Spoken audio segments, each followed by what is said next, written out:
முதலாவதாக பார்க்க போகிற Yaganti temple Sri Yaganti Umamaheswara temple of lord Shiva. இது ஆந்திர பிரதேஷில் கர்னூல் மாவட்டத்தில் உள்ளதுன்னு முன்னாடியே பார்த்துருக்கோம்.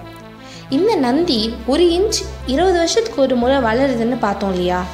அந்த ஏன் அப்படின்றது எல்லாரும் என்ன சொல்கிறாங்கன்னா கடவுளால் பக்தினால் வளருதுன்னு சொல்கிறாங்க. ஆனால் நிஜமாலே அந்த ராக் அந்த கல்லுக்கு அடியில் சிலிக்கா சப்ஸ்டன்ஸும் அயர்ன் பார்ட்டிகல்ஸும் இருக்குது. அந்த மினரல் எப்போ சிலிக்கா கிரானுல்ஸாக மாறுதோ அப்போ அந்த சிலை எக்ஸ்பேண்ட் ஆகப்படுது. இதை தான் எல்லாருமே பக்தியால் நந்தி வளருது அப்படின்னு சொல்கிறாங்க. இப்போதைக்கு நந்தியோட கரண்ட் சைஸ் பார்த்தோன்னா 5 அடி உயரம், 15 அடி அகலம். ரெண்டாவதாக பார்க்க போகிற மிஸ்ட்ரி பார்த்தோன்னா லேக் நேத்ரான். இந்த லேக் பற்றி நம்ம இதுக்கு முன்னாடி பார்த்ததில்ல. ஃப்ளெமிங்கோஸ் அப்படின்ற பறவை இனம் மட்டும் இந்த லேக்கை இனப்பெருக்க செய்கிற இடமாக வச்சுட்ருக்கணும். இந்த டெம்பரேச்சர் ரைஸ் ஆகும்போது இதில் எது போட்டாலும் அந்த பொருள் எரிஞ்சு போயிடும் அப்படின்னும் பார்த்தோம்.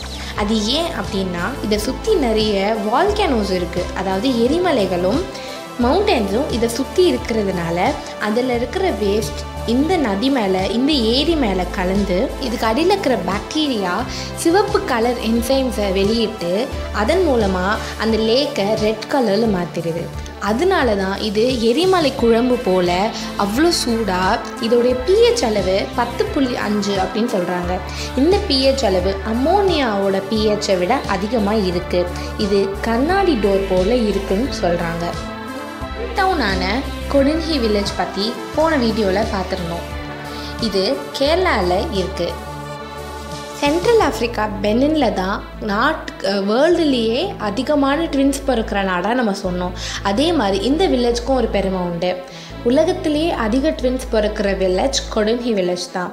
இதுக்கான காரணம் இன்னும் சயின்டிஸ்டால் அட்வான்ஸ்டாக கண்டுபிடிக்க முடியல. ஆனால் இதை ஒரு பெரிய சயின்டிஸ்ட் சொல்கிறாரு, இதுக்கு காரணம் அந்த ஏரியாவை சுற்றியுள்ள கெமிக்கல்ஸ் அப்படின்னு சொல்கிறாரு.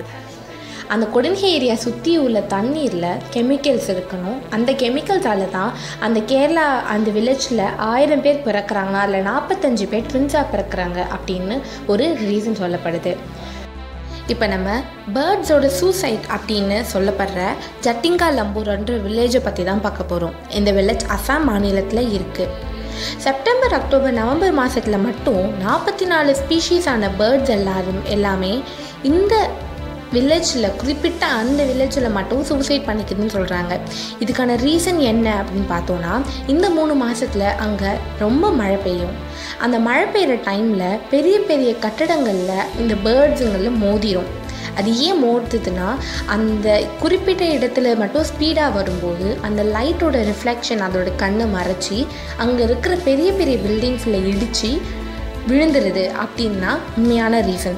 இதை 1900 ஜிமி நாயர்ஸ்ன்ற பழங்குடியினர் கண்டுபிடிச்சி இதை தீய சக்தின்னு சொல்லியிருந்தாங்க. ஆனால் இதோட சயின்டிஃபிக் ரீசன் இப்போ தான் தெரிய வந்தது.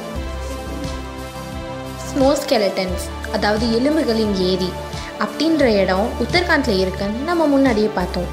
இந்த ஏரியை 1942 பிரிட்டிஷ் 100 ஸ்கெலட்டனுக்கும் மேலே இருந்து கண்டெடுத்தாங்க அப்படின்றதையும் பார்த்தோம். இதுக்கான காரணங்கள் 2 வகையாக சொல்லப்படுதுன்றதையும் பார்த்தோம். மகாராஷ்டிராவில் ஒரு குறுநில மக்களுடையதோட மேட்ச் ஆச்சுன்னும், இன்னொரு இடத்துல உத்தரப்பிரதேஷில் உள்ள ராஜா அவருடைய படையோட அந்த பனி புயலில் சிக்கி இறந்தாருன்னும் நம்ம பார்த்தோம். இதை ஃபர்தராக இன்வெஸ்டிகேட் பண்ணும்போது என்ன கண்டுபிடிச்சாங்கன்னா ஒரு கிரிக்கெட் பால் இருக்கு இல்லையா, அந்த கிரிக்கெட் பந்து சைஸில் உள்ள ஆயுதத்தால் தாக்கப்பட்டு தான் இறந்தாங்க அந்த ஏரியிலன்றதை கண்டுபிடிக்கப்பட்டாங்க. அப்போது கிரிக்கெட் பால் சைஸில் உள்ள ஆயுதம் என்ன அப்படின்றத சயின்டிஸ்ட் ரொம்ப ஆராய்ச்சி பண்ணும்போது கண்டுபிடிச்சது தான் ஆலங்கட்டி மழை. ஆமாம், ஆலங்கட்டி மழை பெஞ்சிருக்கு அன்னைக்கு. இந்த வீடியோ உங்களுக்கு பிடிச்சிருந்ததுன்னா SSLC பண்ணுங்கள். Subscribe, share, like and comment. Thank you.